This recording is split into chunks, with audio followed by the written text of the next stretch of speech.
Haleluya, ini pertanyaan yang menarik. Bagaimana puasa Kristen yang benar? Saudara yang terkasih dalam Tuhan, kita harus tahu bahwa dalam Alkitab memang tidak ditulis secara terperinci bagaimana jenis puasanya, jam berapa sampai jam berapa.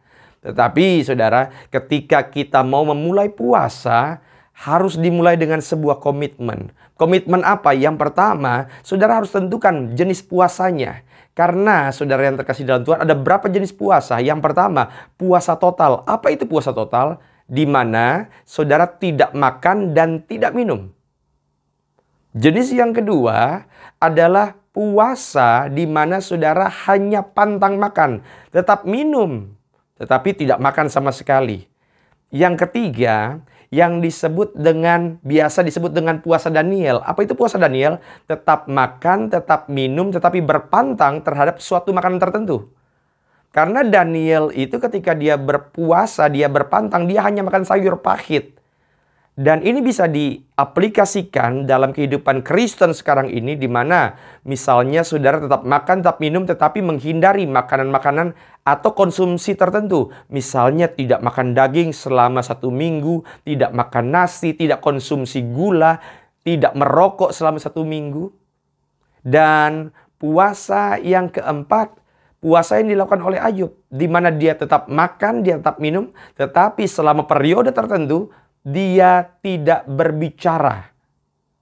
Dan saudara harus tentukan jenis puasanya seperti apa. Berarti boleh nggak kalau kita tetap minum tetapi pantang makan? Boleh. Tetapi saya sering bilang, kalau saudara puasa hanya tidak makan, boleh minum air putih saja, boleh. Tetapi yang diminum air putih. Jangan saudara minum jus alpukat, jus durian.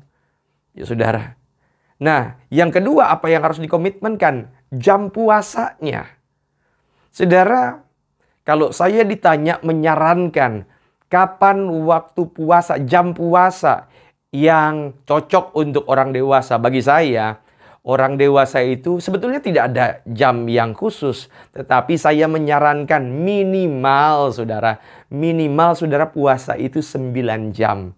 Kalau saudara makan terakhirnya itu di jam 6 pagi, maka saudara nanti berbuka puasa boleh di jam 3. Minimal 9 jam. Lebih dari itu bagus. Tetapi jangan juga lebih singkat. Misalnya 6 jam. Saudara makan terakhir jam 6 pagi. Nanti makan berikutnya jam 12 siang. Saudara, itu sebetulnya bukan puasa. Karena itu adalah hal yang normal. Makan jam 6 pagi terus jam 12 siang makan. Tetapi sekali lagi tidak ada aturan di mana saudara harus melakukan dari jam sekian sampai jam sekian. Yang penting saudara niat. Tetapi saran saya kalau boleh lebih dari 9 jam. Kalau saya sendiri biasanya puasanya itu bersama istri saya, itu makan malam terakhir sekitar jam 9 atau jam 10 malam. Itu kita sudah stop makan, sudah stop minum. Nanti baru buka puasanya. Kita berbuka puasa itu sekitar jam 1 siang atau jam 3 siang. Kurang lebih seperti itu. Dan kapan waktu puasa yang tepat, tanggal berapa, tentu saja beda-beda. Karena ada beberapa tradisi-tradisi gereja. Ada yang berpuasa itu sebelum hari Jumat Agung. Ada yang puasa kalau di gereja Ortodoks, mereka puasa 40 hari. Sebelum hari Paskah. Tetapi kalau saya sendiri saudara itu berpuasa antara hari kenaikan Tuhan Yesus sampai dengan hari turunnya Roh Kudus. Hari kenaikan Tuhan Yesus itu hari ke-40, hari turunnya Roh Kudus itu hari ke-50. Berarti saya puasa kurang lebih 10 hari.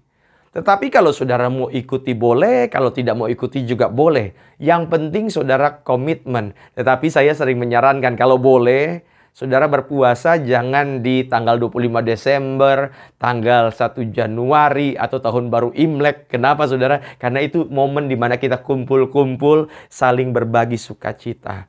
Dan tentu saja saudara, yang namanya puasa Kristen berbeda dengan puasa yang lain. Kenapa? Karena puasa Kristen bukan saya mogok makan dan mengancam Tuhan, Tuhan kalau doa saya tidak dijawab, maka saya akan perpanjang masa puasa saya. Tuhan, saya pengen supaya doa saya dijawab, makanya saya akan berpuasa sampai doa saya dijawab. Saudara, bukan begitu konsep puasa dalam kekristenan. Karena konsep puasa dalam kekristenan adalah saya menundukkan diri secara total.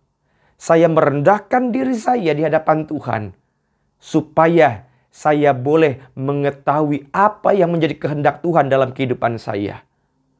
Puasa Kristen bukan berarti saya ini benar-benar hanya tahan haus, tahan lapar. Kenapa? Tetapi yang kita mau ciptakan dalam puasa Kristen adalah rasa lapar dan haus akan hadirat Tuhan. Itu saja saudara yang terkasih dalam Tuhan. Dan jika saudara masih punya pertanyaan, silakan tulis dalam kolom komentar. Saya dengan senang hati menjawab setiap pertanyaan saudara. Salam untuk keluarga. Tuhan Yesus memberkati. Shalom.